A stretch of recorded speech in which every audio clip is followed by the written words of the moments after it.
Hey everybody, it's Ken here from MB Homestead. Welcome back. Got another project we're going to do today. Nice day here, Saturday on the homestead. I just got back from doing something else, so try to tackle one thing tonight, see if we can get it done. We moved our blackberry bush, or AKA the monster, from over by the house up to out here on a little bit of a rise in our land. Doing too good, but we're going to give it a chance and see what happens. Down in this area over here, we're hoping to have a greenhouse eventually, and this will be at the far end of the greenhouse where the blackberry monster is.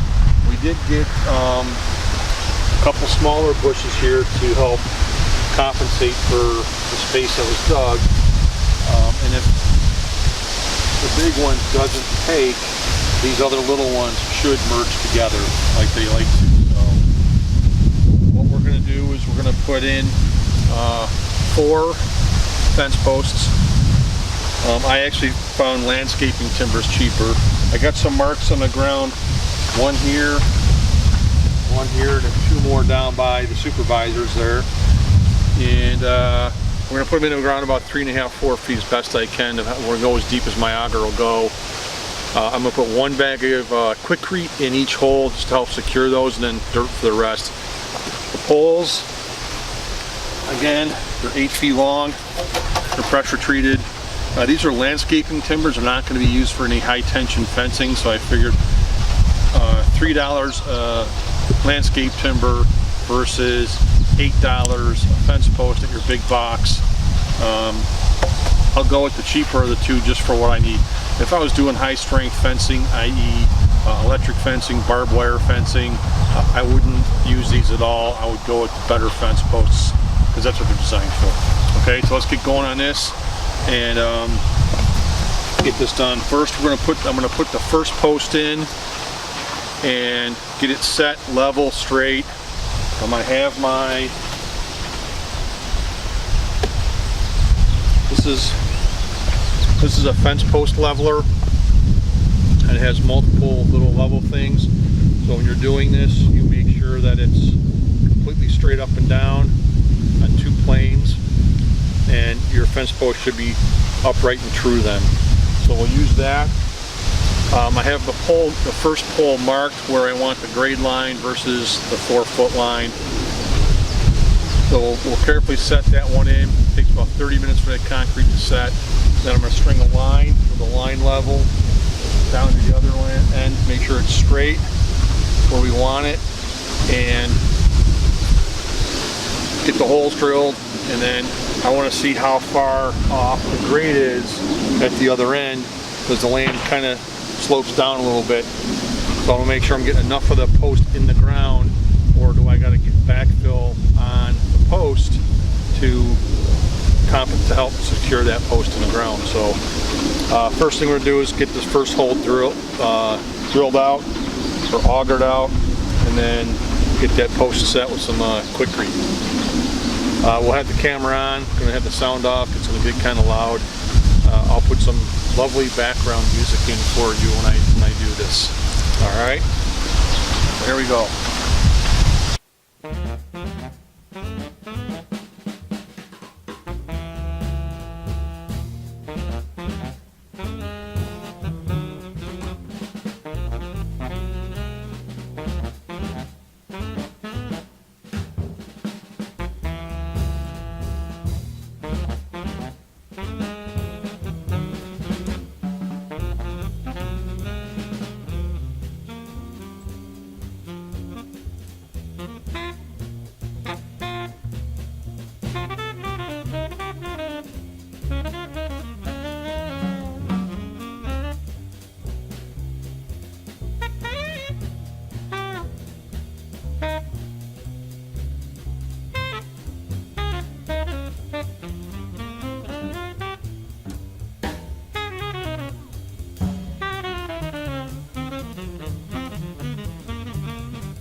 I think I'm as deep as I'm gonna get. The auger bit's not really biting anymore. I'm just kind of, I think I hit the shale line. We got all this shale in the ground. You can see it all in the dirt. And I'm just grinding. Let me Can't really see. I'm gonna check, tap the bottom. Yeah, there's a lot of rock down there. You can hear it. No, I think that's as far as I'm gonna get with this hole, this post hole.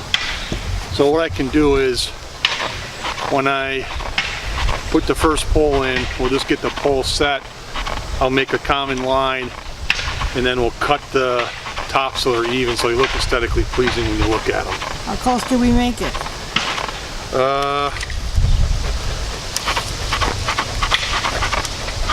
I'm at 2 feet right now. That's as far as I can go. So we're gonna have 6 feet sticking out, but that might vary along the poles. As long as I got at least 4 sticking out, I can make everything 4 feet across the top. So let's see what we can do here about getting this pole in the ground. Okay, so I had, in an ideal situation, I had these marked where I wanted my grade line. This is a 4-foot line. I went down 2 inches to my grade, so there was like 3 feet something sticking. You can see we're well short of that. Okay, unfortunately I just can't get the auger to go down anymore. So that's what we're gonna have to deal with. I probably could fill the whole hole with concrete or the quikrete, and I'm deciding right now whether I mount it flat side this way or flat side this way. I think we're gonna go flat side to the plant so it's easier to nail the fencing on, and our supervisors are making sure we've done this right, and of course this is the quality control.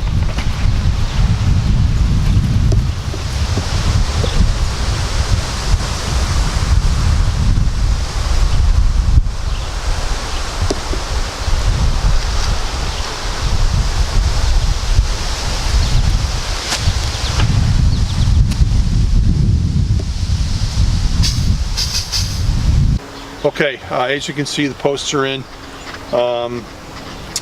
If you look down the string, it looks pretty decent. The third post for me got kicked back a little bit, but this isn't for a fence. It's for a trellis, and as they always say, it's close enough for government work. So we're going to give these about 30 minutes to an hour to set up, and then we can come back and get the fencing on. What I'm going to do is, from this string down here, I'll just measure up 4 feet, make a mark, and then run a string down. Again, mark each pole and cut them off with a saw, and that'll be 4 feet from the grade.